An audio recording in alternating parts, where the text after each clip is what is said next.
គ្រោះថ្នាក់ដល់ជីវិតច្រើនដោយសារតែជំងឺមហារីកខ្ញុំគិតថាបងប្អូនទាំងអស់គ្នាក៏គួរតែមានការយកចិត្តទុកដាក់ទៅលើការប្រើប្រាស់វ៉ាក់សាំង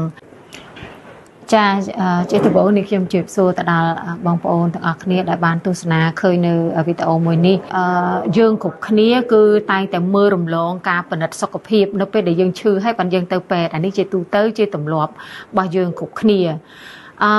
ញ្ចឹងខ្ញុំចង់បញ្ជាក់ប្រាប់ថាការពិនិត្យសុខភាពគឺវាផ្ដល់អត្ថប្រយោជន៍ខ្លាំងមែនទែនចំពោះយើងទាំងអស់គ្នាឲ្យយើងបានដឹងនិងបានត្រៀមខ្លួនជាមុនថាតើនៅក្នុងខ្លួនរបស់យើងកំពុងតែមានបញ្ហាអីអញ្ចឹងគ្រូពេទ្យគាត់អាចបញ្យល់យើងបាននេះជាចំណុចសំខាន់មួយដែលបងប្អូនទាំងអស់គ្នាគួរតែយកចិត្តទុកដាក់ឲ្យបានខ្លាំងមែនទែនពីព្រោះថាមានជំងឺមួយចំនួនវាអត់បានបង្ហាញឲ្យយើងឃើញពីរោគសញ្ញាទេប៉ុន្តែសម្រាប់ការពិនិត្យដឹងមុនគឺជារឿងដែលល្អបំផុតជាងពេលដែលយើងឈឺហើយបានយើងមករកពេទ្យអាហ្នឹងវាអាចនឹងហួសពេលអាចនឹងយឺតពេលបន្តិចតួចអាចនឹងពិបាកក្នុងការព្យាបាលអីចឹងទៅ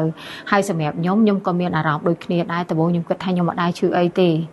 សុខភាពខ្ញុំដូចអត់មានអីប៉ះពាល់សោះដោយសារតែខ្ញុំព្យាយាមថែទាំសុខភាពដែរអញ្ចឹងហើយខ្ញុំគិតថាមិនបាច់ទៅចំណាយពេលឬក៏ចំណាយលុយទៅពិនិត្យសុខភាពនាំតាអស់លុយអីទេ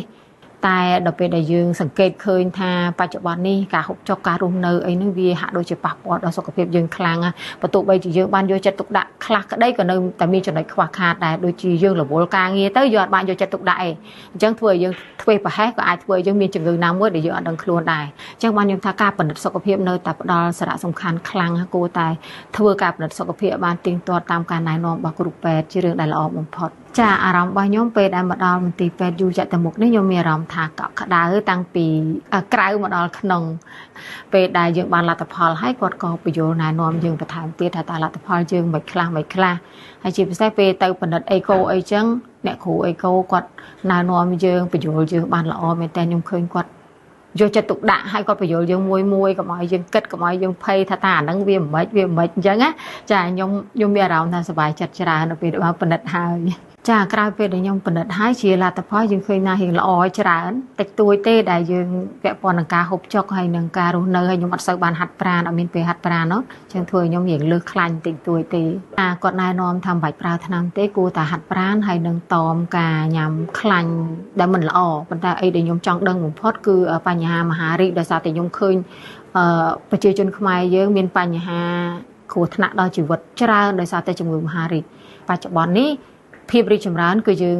មានវ៉ាក់សាំងជាច្រើនប្រភេទដែលអាចជួយការពារយើងបានទាំងជំងឺថ្លើមដូចជាជំងឺមហារីកមាត់ស្បូនអីជាដើមហ្នឹងក៏យើងមានដែរជំងឺ